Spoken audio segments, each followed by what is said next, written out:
Bastante interesante, que yo creo que ha dado pistas y ha dado vías para comprender precisamente el contexto, la situación en la que nos encontramos y por dónde debemos caminar para afianzar precisamente esos planteamientos, digamos, de ligazón entre el laicismo y esa ilustración que hemos heredado afortunadamente. Bien, pues tenemos la palabra, los que quieran intervenir para reflexionar sobre algún detalle, para ilustrar algunos de los aspectos, puesto que la charla ha sido bastante densa.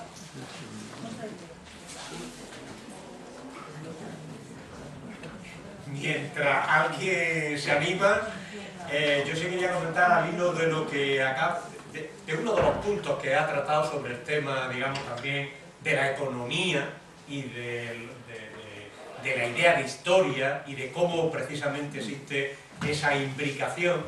El otro día metía en el Observatorio del Laicismo un artículo de opinión en la que quizá alguien, cuando en el boletín viese el título, diría, bueno, ¿y esto qué tiene que ver? Si esto es de las hipotecas y los bancos, ¿qué tiene que ver con la laicidad, ¿no? Si alguien tuvo la curiosidad de entrar a leerlo, pues no quise cambiarle el título porque digo, bueno, así el que tenga interés que lea a ver por qué he puesto esto en el boletín y he puesto esto en la página web del laicismo, ¿no? Cuando en realidad, pues, lo que venía a decir era que qué diferencia hay entre la hipoteca en Suecia y la hipoteca en España, ¿no?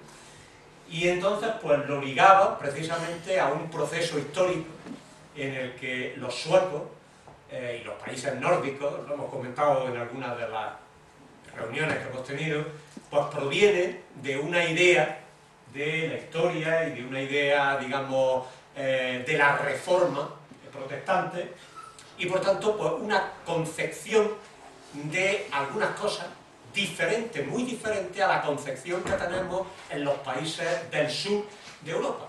Y entonces él dice, en Suecia la concepción que tenemos sobre la economía y por tanto sobre el poder económico es muy diferente en general, ¿no?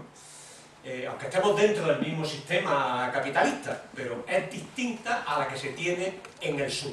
En el sur predomina la concepción católica, la concepción religiosa, de que aquí hay una resignación, aquí hay un poder dado, un poder divino, que es el que determina las condiciones.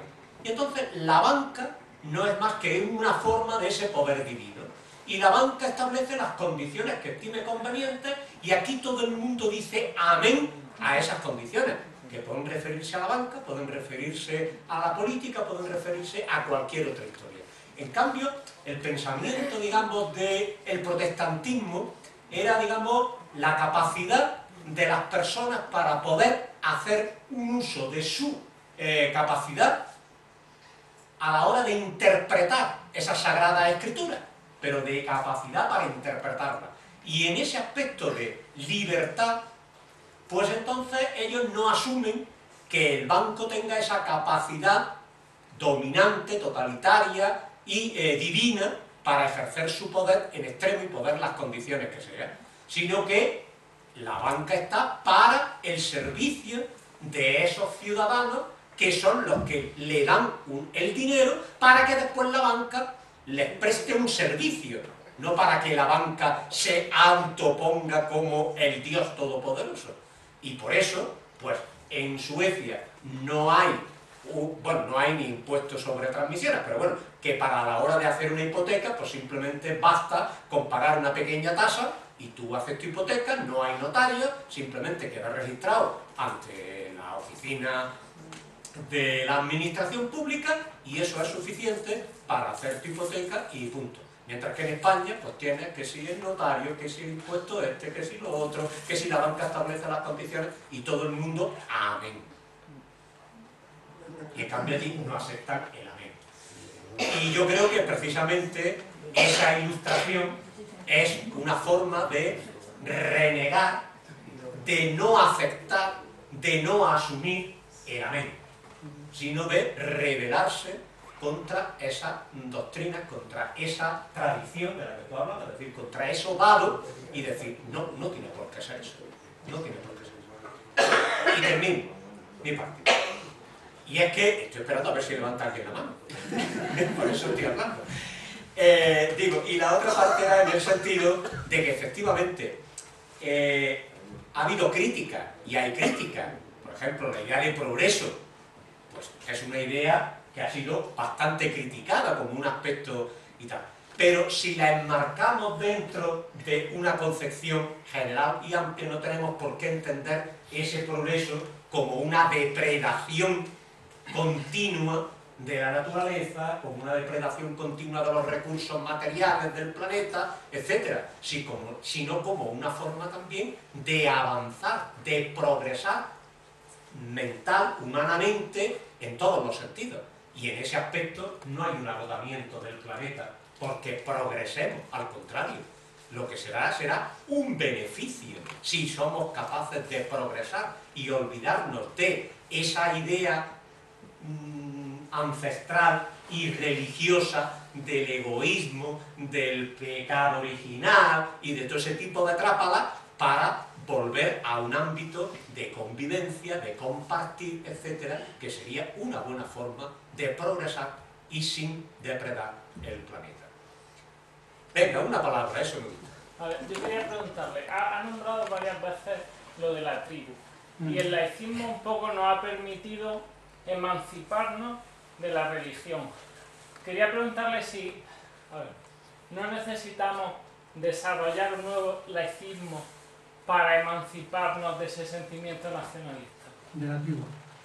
De la Sí, tribu, la de nación, pertenencia, de nación, de grupos en distintas vertientes. Puede ser la vertiente religiosa, pero también estamos viendo una vertiente étnica, claro, nacional y demás.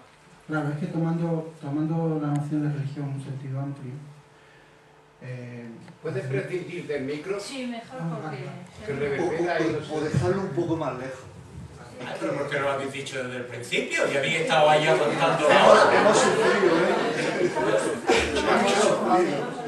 Hemos dicho amén.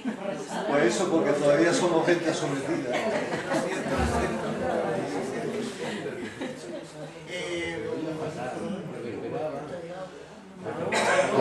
Que tomando el concepto de religión en un sentido amplio y no reduciéndolo, digamos, a lo que es la creencia en lo sobrenatural, digamos, en un discurso que supuestamente es revelado por Dios, etc.,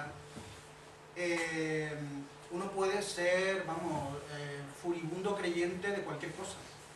Y entonces en ese sentido instalarse en esa actitud religiosa. Uno puede, bueno, qué sé yo, Maradona es Dios, por ejemplo, ¿no? Entonces uno convierte el fútbol en una religión y se convierte en un creyente acérrimo de su equipo de fútbol. Y por supuesto eso ocurre igualmente con la nación. Yo hace tiempo que traté la cuestión del nacionalismo. Escribí una cosilla que me costó trabajo publicar porque había como un cierto rechazo a publicar cosas relacionadas con el nacionalismo en ciertos medios y veía que había un vínculo entre la creencia religiosa y la ideología nacionalista. Hay un vínculo, que es la pertenencia a algo que te trasciende. Es decir, necesitamos que nuestra vida tenga sentido. Es una necesidad humana y necesitamos que tenga un significado, que tenga un valor. Entonces, pues se busca ese sentido, ese valor y ese significado más allá de, digamos, el ámbito personal, perteneciendo a una causa común que tiene un valor trascendente, que va más allá de mi existencia individual. Y efectivamente yo creo que el laicismo tiene que combatir, por supuesto, digamos que su objetivo principal es defender ese espacio libre, digamos, del dominio y del control religioso, estableciendo y asegurándose de que el Estado vela institucionalmente porque ese espacio sea de calidad, pero no veo por qué le tiene que hacer ascos también a denunciar, cuando sea necesario, ese vínculo con creencias de carácter supuestamente trascendental, como por ejemplo la nación, lo que Jesús Mosterín, un filósofo español que murió el pobre hace un año y pico, llamaba animales metafísicos. Lo que ocurre es que también es verdad que hay algo en la naturaleza humana, hay algo en la naturaleza humana que nos lleva a necesitar creer en algo que le da sentido, que llena nuestras vidas, y entonces resulta que, claro, uno de esos, digamos, candidatos a satisfacer esa necesidad es la nación. Y para remate del tomate, pues resulta que últimamente, como consecuencia del proceso de la globalización, como consecuencia del castigo que está sufriendo pues un contingente muy considerable de los ciudadanos que forman parte de las democracias de nuestro entorno, pues como consecuencia de todo eso hay una necesidad de refugio en la tradición, de refugio en aquellos valores del pueblo, de la tribu.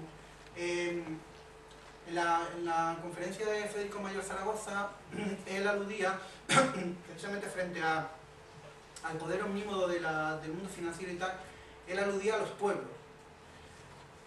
Pues qué sé, a mí eso me chirriaba un poco, lo de los pueblos. Yo creo que hay que incidir sobre todo en esa semejanza fundamental. Hay que hacer un trabajo de educación y un trabajo político, pero que ahora es que vamos contracorriente en ese sentido, por lo que he dicho anteriormente, porque la globalización ha provocado una respuesta reactiva, y esa respuesta reactiva es el refugio en la tradición, en la tribu, en la identidad de tu pueblo, en tu religión, en la Semana Santa, en la cofradía.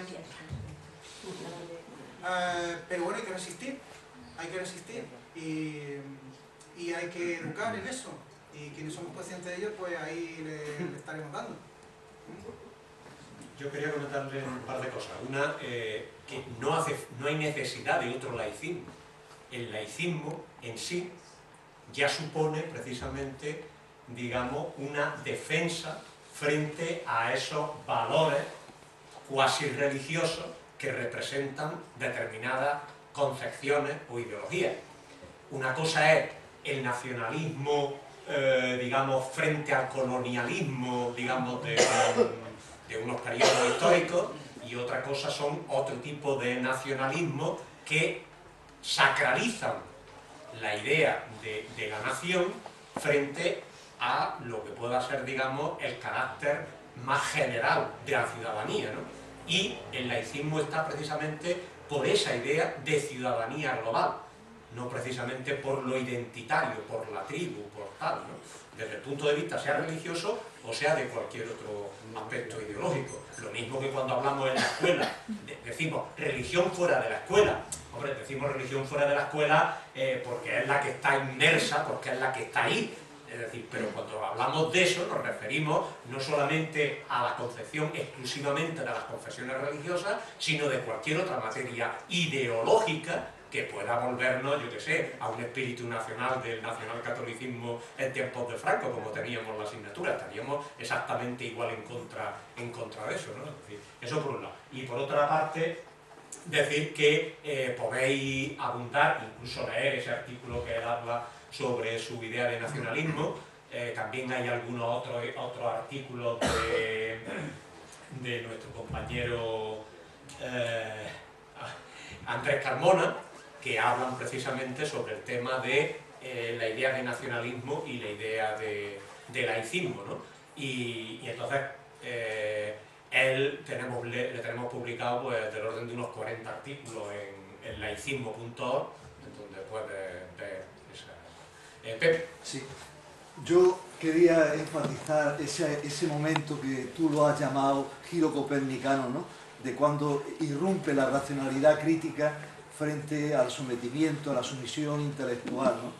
En ese momento parece que lo que cabe es que los librepensadores, la gente que reflexiona, empiezan a dudar de lo que es el conocimiento impulsado por las autoridades de turno, ¿no? Entonces, en ese gran momento revolucionario, ¿no? Es la ciencia quien establece la posibilidad, de ese pensamiento abierto, de esa insumisión, y a través de la duda. Es decir, la duda aparece como la gran conquista frente a ese pensamiento omnímodo que es traducido por los expertos, ¿no? por el clero, por la gente que interpreta lo sagrado, lo divino, ¿no? Entonces aparece la duda, aparece el ensayo, el error, aparece el valor de la ciencia, ¿no? Este pensamiento no es mío, pero es que es que es verdad que hay un tiempo en que la gente se despereza, ¿no? Se quita la adherencia y empieza a no estar sometida. Y es en función de los valores que la ciencia patrocina, que es el pensamiento crítico, que es la racionalidad, que es el ensayo, que es dudar, en definitiva. El gran hallazgo es la duda, ¿no? Sí, pero hay que hacer extensivo ese pensamiento a todos los ámbitos, diría yo, de la vida. A lo mejor esto, ahora que lo pienso, igual me ha sonado muy cientificista lo que acabo de decir, pero creo que la ciencia debería impregnarlo todo. Creo que debería impregnarlo todo. Es decir, vuelvo de nuevo a lo que he dicho antes, que es la apuesta más radical de la Ilustración. Es llevar ese pensamiento, esa forma de pensamiento, a ámbitos en los cuales en principio parece como que no, la ciencia no tiene nada que decir. Precisamente el otro día en clase, hablando sobre el conocimiento y sobre los valores éticos y tal, la moral, no sé, un alumno por otro lado muy inteligente, con una mentalidad muy científica, y dice, bueno, es que ahí la ciencia no tiene nada que decir. No volvemos a esa especie como de dicotomía entre el ámbito científico y el ámbito, llamémosle, humanístico, ¿no? Entonces, en ese sentido, hay últimamente una especie de tercera vía, por decirlo así, que se abre camino y que es representativo de ella, por ejemplo, es Steven Pinker, que tiene una mentalidad científica y que es un psicólogo cognitivo de formación, discípulo de Noam Chomsky, pero que lleva esa forma de pensar al ámbito también ético, y al ámbito del proyecto histórico de la humanidad. Y entonces le da un significado que no tiene desde la perspectiva ideológica ni religiosa, sino que lo tiene desde una forma de pensamiento que aborda la realidad objetiva y la tiene en consideración y toma las decisiones en función de ese conocimiento. Es decir, lo que decía Bacon de la Nueva Atlántida, es decir, el conocimiento científico debería ser más, digamos, decisivo a la hora de orientar la historia humana. Pero no entendiendo por tal solamente sus logros tecnológicos, sino sus valores de pensamiento. Porque de esa manera, entonces, pues abrimos un espacio en el que achicamos terreno a los prejuicios, a las ideologías, a la tradición, a la religión, etc. Pero todavía esa idea se resiste, diría yo, a calar. Es decir, lo que suelo encontrarme en la gente joven es más bien un pensamiento dicotómico. Bueno, esto es ciencia. Además, es que también el sistema contribuye a ello. Porque ellos, por ejemplo, tienen que decidir, ¿hago ciencia o hago letras? Claro, entonces, el otro día me decía una alumna, es que yo, porque, bueno, imparto psicología este curso, ¿no? Y entonces, pues, están haciendo un trabajo sobre psicobiología, el cerebro, tal, no sé qué. Es que yo de ciencia no sé nada. ¿Nada? ¿No sabes nada? No. ¿Cómo puede llegar una alumna a segundo de bachillerato sin saber nada de ciencia? Es un disparate, una locura. ¿Por qué? Porque ha optado por, en primer bachillerato optó porque además existe el prejuicio de que la ciencia no es cultura. Entonces un intelectual tiene que saber, claro, un intelectual tiene que saber historia, tiene que saber literatura, tiene que saber arte, tal, pero ciencia puede ser un absoluto analfabeto científico. Es un disparate. La ciencia es tan cultura como todo lo demás. Entonces, precisamente Marina García habla de esto, habla de la necesidad de retomar esa vinculación que existía y que la Ilustración reivindicó, esa vinculación entre las humanidades y las llamadas ciencias, positivas, empíricas, como queramos llamarlas. Porque es que ¿cómo podemos entender la naturaleza humana si no a partir del conocimiento científico? ¿Cómo podemos entender las potencialidades que se tienen luego que expresar a lo largo del tiempo y a lo largo de la historia si no sabemos cómo funciona, por ejemplo, nuestro cerebro? ¿O cuáles son los mecanismos que dirigen nuestra conducta? Cambiar y modificar la percepción que tenemos de nosotros mismos, el concepto que tenemos de nosotros mismos como seres humanos. La idea de que somos una especie. eso lo dice y parece que está haciendo un disparate. Oye, que primero, ante todo, es un organismo. No, parece que somos otra cosa, ¿no? Perdóname, he extendido otra vez mucho. Ángel. El mismo disparate ocurre desde el otro lado, desde el lado de los que conocemos la base biológica de la conducta humana y conocemos cómo funciona y decimos, yo es que no sé filosofía. ¿Vale? Almorzando con un compañero antes de verano, hace 5 meses o así, 6 meses, estamos 3 personas y una de ellas dijo, es que la filosofía, eso, ¿para qué? Eso que no tendría... Está bien que la quiten de las escuelas. ¿Cómo puede decir eso? Yo estoy intentando ahora entender la filosofía que no supieron explicarme cuando estudié, yo soy biólogo, entonces, y además genético, con lo cual el tema de la base biológica, la base genética de la conducta y tal, pues, es un tema nuestro, ¿no? Digamos. Y nos falta esa parte de filosofía y esa parte de... Sí, sí, es verdad, sigue existiendo esa desconfianza mutua. Total y absoluta. Hay un biólogo, Edward Wilson, que es el padre de la sociobiología, que es un intento de conectar la biología con la ética, que hace ya mucho tiempo, a final del siglo pasado, escribió un libro que se titulaba Conscience, la unidad del conocimiento, y justamente denunciaba esto. Lo achacaba que eso era debido pues, a cuestiones de orden académico, esa división entre departamentos, esa especie de luchas académicas por no, esta es mi parcela de conocimiento y esto es lo que yo imparto y de esto es de lo que yo sé y de lo demás, la especialización. Precisamente Castilla del Pino también escribió un artículo hace tiempo que tituló El hombre anti-ilustrado, tituló así, El hombre anti-ilustrado, y en el que denunciaba de nuevo otra vez esa separación que destruye el sentido de la educación en tanto que formación, la formación que la coja, la formación de alguien que la coja si no hay esa conexión y esa comunicación entre ambos territorios de conocimiento, ¿no? Pero oye, no parece que hay una resistencia, A ver, Ricardo. Sí, me gustaría que a raíz de toda su brillante exposición y de lo que aquí se está diciendo, hiciéramos una reflexión, a mi juicio, importante.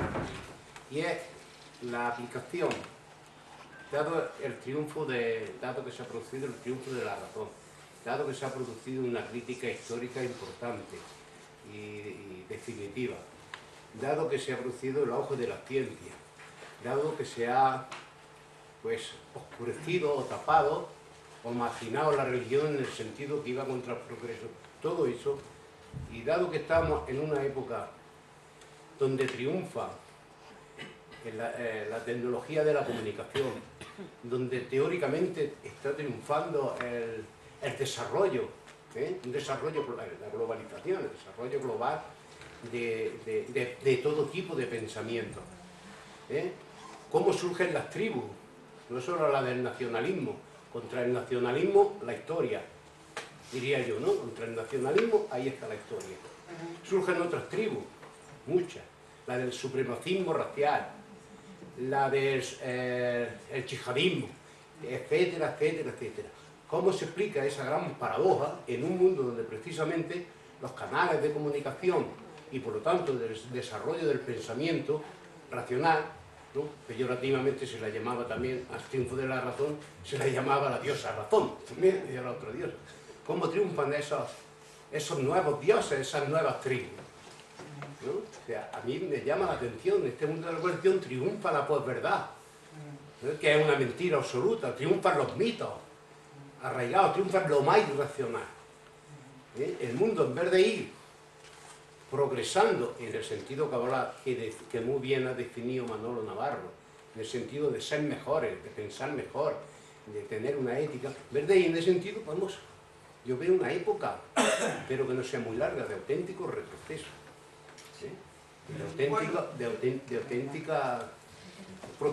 una etapa negra para el pensamiento humano y para el desarrollo de la humanidad. Si tienes, sí, bueno, yo qué sé, hacer una reflexión, una implementación de esta cuestión que puede ser importante. Yo creo que aquí deberíamos aplicar la perspectiva histórica. Es decir, Yo ya he dicho al principio de la intervención que no soy la alegría de la vuelta, no me considero un optimista. Ahora bien, yo creo que para ser justo hay que reconocer que estamos pasando por un momento difícil, muy preocupante, pero, hombre, si lo miramos en perspectiva, hay aspectos de la existencia humana que han mejorado innegablemente, creo. En unos sitios más que en otros, es verdad. Pero creo que sí, que eso sí se puede decir. De hecho, es la idea que defiende, por ejemplo, Steven Pinker en defensa de la ilustración, ¿no? Frente a aquellos agoreros que la critican y dicen, por culpa de esto estamos en esta situación, ¿no? Así que creo que estamos pasando por un momento difícil, muy difícil. Y creo que lo que hace falta es que a la ciudadanía se le demuestre que hay un proyecto de justicia. Creo que la palabra es justicia. Me parece, la clave. Platón ya lo dijo en su momento y creo que la palabra es justicia. Porque ante la injusticia, ante la evidencia de la injusticia, ante la experiencia de la injusticia, cualquier propuesta que tenga capacidad de provocar una chispa emotiva se lleva a la gente de calle. Se la lleva. Y ese es el problema. Pero eso no puede ser la clave de todo, creo yo. No, hombre, ojalá. No, yo no pretendo con esto. Ojalá yo tuviera la lucidez. A raíz de lo que estamos diciendo, hay un palo que no se ha tocado y es la desinformación, la manipulación de la información, que es, creo yo, lo que estamos viviendo ahora mismo. Hemos hablado de tribus, y la tribu principal, yo no estoy de acuerdo cuando he leído por ahí que el político es un gestor. Actualmente no es un gestor, es un líder, lleno de súbditos ideológicos, que nos está volviendo cada vez menos críticos. Nos estamos preocupando por el laicismo, pero hay verdaderos problemas que tenemos ahora mismo y ya hoy en día no empieza a ser, por lo menos en España, en Europa, no es la religión, eso ocurre en otros países. Aquí tenemos un problema ideológico, estamos viendo cómo están saliendo partidos que son tribus, verdaderamente agresivos, son amorales y están triunfando y están ahí. Entonces, ese es el mayor problema que tenemos ahora. ¿Qué es lo que se hace con esa información? A personas que cada vez efectivamente están menos instruidas porque no se está cogiendo la globalidad de la información, como se ha comentado por aquí, la parte humana, la parte... Todo está manipulado, hasta la propia educación de nuestros hijos. Cada instante se van cambiando, dependiendo de qué partido político es. Se va acotando, cada vez tienen una información global menor, más pequeñita. Es decir, nosotros tenemos que romper con esa dinámica. La dinámica y las noticias que vemos depende del canal que se ponga, depende de la radio que se ponga, depende qué canal de internet voy a leer. Nadie está informado de la misma manera. Nos informamos según a qué tribu nos gusta arrimarnos y sobre eso me convierto en ciego súbdito y no tengo ningún papel crítico. Ese es el problema que estamos viviendo. Sí, lo que yo mencionaba.